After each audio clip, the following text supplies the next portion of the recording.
So ngayon mga ka-Mindtech, may tuturo ako sa inyong messenger settings na baka hindi nyo pa alam or hindi nyo pa nasusubukan. Or alam nyo na pero hindi nyo pa na-try. So ngayon guys, ituturo ko step by step kung ano yung mga settings na yon at kung paano gamitin at yung purpose nila. So make sure lang na panoorin nyo yung video nga matapos para malaman yung mga settings sa messenger. So una natin gagawin guys, kailangan muna natin i-update yung ating messenger application in case man na hindi pa updated. Pag may mga bagong features si messenger, automatic magkakaroon yung app dito sa ating cellphone. So pumunta tayo guys sa My Play Store. Hanapin natin yung Play Store sa ating cellphone. Once na makita na natin, click lang natin yan. Then pag nag-open na yung Play Store, pumunta naman tayo sa may search bar or search engine sa taas. So eto yun, click lang natin.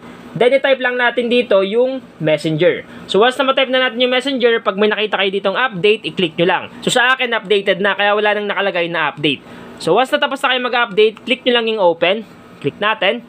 Automatic mare-redirect tayo sa ating messenger account. Ngayon yung sinasabi ko sa inyong messenger settings na baka hindi nyo pa alam or hindi nyo pa na-try is una, yung app lock. So ano nga ba yung app lock dito? So ang gagawin natin, click mo lang tong tatlong underline dito sa may bandang taas sa kaliwa. Click natin. Once na maklik na natin yon, i-click naman natin tong settings na logo. So itong settings na logo sa may katabi ng ating profile picture. So click lang natin. Once na maklik na natin, scroll up lang natin. Scroll up. Hanapin natin dito guys yung privacy and safety. So ito yun guys, privacy and safety. So ang gagawin natin, click lang natin yan. Once na maklik mo na yung privacy and safety, hanapin natin dito yung security. So ito yun guys, security. Sa baba niyan, merong app lock. So click lang natin tong app lock dito. Click lang natin. Dito guys nakalagay, unlock with biometrics. Use biometrics like fingerprint or face recognition to unlock Messenger. So, ibig sabihin lang, ma-open lang natin yung ating Messenger application using fingerprint or yung ating face recognition. So, ibig sabihin lang, tayo lang mismo yung makaka-open kasi nga tayo lang yung may fingerprint na nakaregister dito sa ating phone or tayo lang mismo yung nakaregister yung muka para ma-unlock yung ating Messenger application. So, paano nga ba to guys i-activate? So, ang gagawin nyo lang, dito sa may tabi, may button dyan. So, click lang natin tong button. Once na maklik na natin, lalabas yan. Nakalagay dito, set up biometric security on your phone. So, ang gagawin mo lang, click mo lang tong go to settings.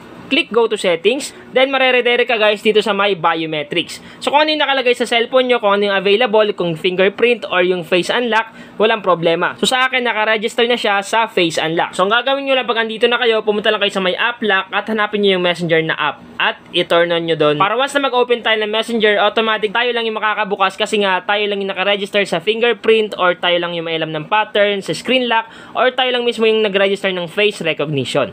So, ganun lang guys yung pag-turn on ng app lock dito sa ating messenger. So, sunod guys na messenger settings na baka hindi nyo pa na-try is yung safe website browsing. So, nakalagay dito, turn on warnings for potential unsafe links. So, ibig sabihin guys, once na may ma-determine na mga unsafe links sa ating messenger, may mga tropa tayo na nagsisend sa atin ng mga links na hindi safe, automatic magbibigay ng warning yung ating messenger application para safe tayo, para hindi natin maklik yung mga unsafe links na sinend sa atin. So, para ma-activate yan, click lang natin itong safe website browsing. Then, kailangan natin i-turn on yung button dito sa may katabi ng safe website browsing para safe tayo sa mga unsafe and unfamiliar links na sinesend sa atin. So, back lang natin. So, yung pangatlong messenger settings na baka hindi nyo pa nasubukan is yung leave a note. So, ano nga ba yung leave a note guys? So, ang gagawin lang natin, back muna natin siya.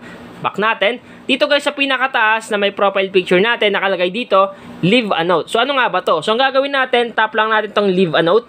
Kung makita nyo guys, nakalagay dito, share a thought. So, ibig sabihin guys, pwede ka dito magsabi ng mga words, pwede ka dito maglagay ng mga quotations, kung ano yung ginagawa mo, pwede mo ilagay dito. So, for example, ilagay ko dito, vlogging. So, vlogging guys, kasi nga nagbablog ako ngayon, so ilalagay ko lang dito is vlogging. So, once na malagay mo na, pwede mo siya i-share para makita ng mga friends mo sa messenger. So, ang gagawin lang natin, click mo lang itong share.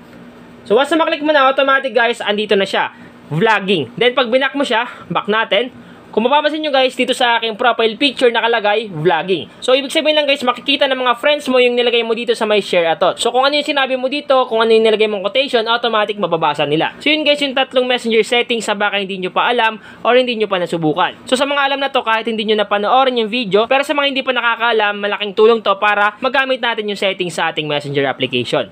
So, sana guys, sa katulong tong vlog ko ngayon. Once again naman, Mindtech PH, thank you, and God bless all.